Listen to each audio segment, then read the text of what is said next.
Mais pourquoi Henry Cavill a cette scène torse nu dans le film Man of Steel? Parce que ouais, il y a bien une raison. En fait, c'était Zack Snyder qui tenait absolument à inclure une scène torse nu pour Henry Cavill, car on le voit tout au long du film, avec une combinaison moulante où il apparaît extrêmement musclé. Du coup, il ne voulait pas que le public pense que ce n'était que des muscles en caoutchouc. Pour lui, c'était important de montrer que c'était bel et bien le corps de l'acteur, qu'il était vraiment musclé et que c'était réel. Alors, extrêmement musclé, je pense qu'il faut pas abuser non plus. À la rigueur, moi, ouais, Henry Cavill, non, pas trop en fait.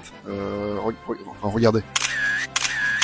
D'ailleurs, Henry Cavill avait refusé une chose. L'acteur a le torse naturellement velu et l'a laissé comme tel pour le film. Il a insisté sur le fait que Superman devait avoir des poils sur le torse dans ce film et a refusé de se les raser. Il avait rejeté l'idée selon laquelle être musclé ne devrait pas être poilu et a cité la bande dessinée La mort de Superman comme une représentation emblématique de Superman avec un torse velu. Étant très musclé, en vrai, je confirme pour les poils. Et d'ailleurs, pourquoi Henry Cavill a été choisi? En fait, lors de son audition, Cavill avait dû enfiler le célèbre costume afin de tester sa crédibilité. Pour ce faire, ils avaient pris le costume que portait Christopher Reeve dans le premier Superman, qu'ils avaient récupéré dans les archives de la Warner. Le costume faisait un peu kitsch, mais en le mettant, personne n'a rigolé. Ils étaient tous subjugués et Zack Snyder a su qui tenait son héros à ce moment-là. La Warner, je pose ça là, mais si un jour vous cherchez un autre acteur, je suis chaud. Je pense être assez crédible pour mettre à terre tous vos Superman.